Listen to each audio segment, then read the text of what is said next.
Now that we have seen the general idea behind backpropagation, we can try to derive the 4 fundamental equations of backpropagation. These equations are used to compute the partial derivative of the loss with respect to any parameters of the networks, weights, and biases of any layer. Let us consider the quadratic loss associated to a specific observation xy and to the prediction AL of a neural network composed of L layers. To write the backpropagation equations, we first set delta JL to the partial derivative of the loss C with respect to ZJL, which is the input of the jth neuron of layer L. This quantity is of no interest for us directly, since we want to compute the partial derivative of the loss with respect to the parameters of the network. However, these quantities, deltas, are useful to write the backpropagation equations. So the first 2 equations here allow us to compute all the deltas in the network, that is, the partial derivative of the loss with respect to the input of any neuron in the network. Once you have these quantities, equation 3 and 4 allow us to compute the quantities of interest, namely the derivative of the loss with respect to the weights and biases of every neuron. Note that the notation dot circle in the first equation is simply the component-wise product of the 2 vectors gradient of C and sigma prime ZL. By a slight abuse of notations, we let sigma prime ZL be the vector of the function sigma prime applied to each element of the vector ZL. With these equations, you can compute the gradient of the loss. Remember that backpropagation is only about computing gradients and is not sufficient to train the network. To learn the parameters of the network, you need to use a gradient-based algorithm in which the gradient is computed using the backpropagation algorithm.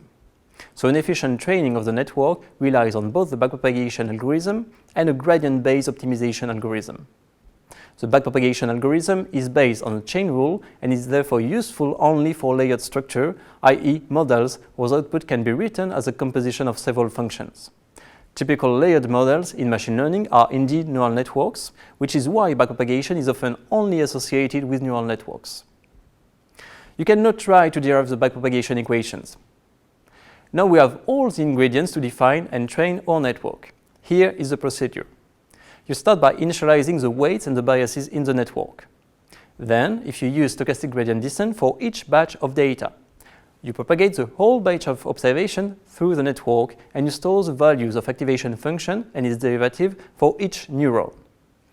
After the previous step, you obtain a prediction for each observation based on which you can compute the average loss over the whole batch of data. In order to compute the gradient, you then use the first 2 backpropagation equations to compute all deltas and the last 2 backpropagation equations to compute the gradient of the average loss.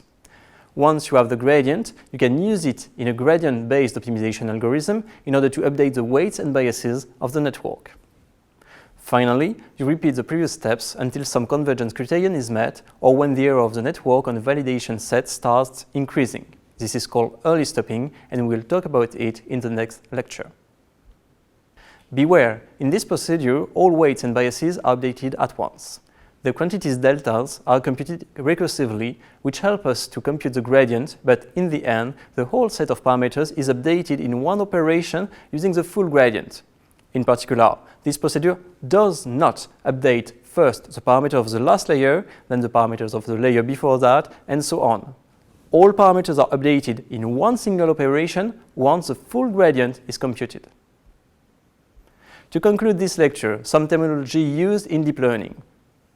The term batch size or mini-batch size denotes the number of training examples in a forward or backward path.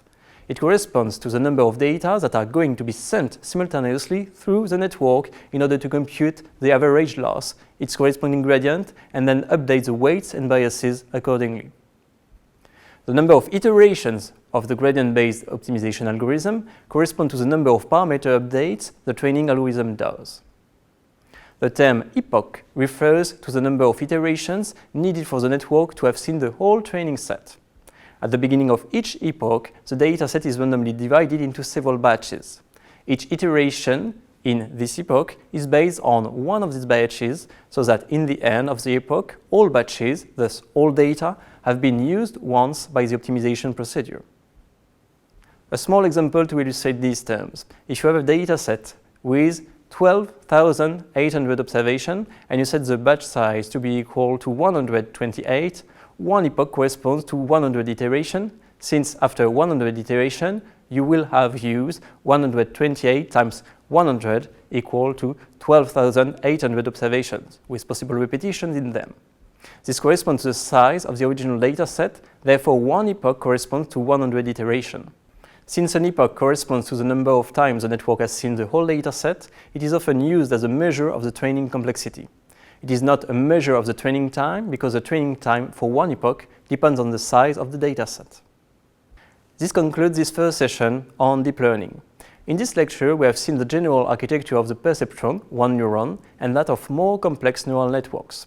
We have also seen the generic procedure to train a neural network, which is based on gradient descent procedures and backpropagation.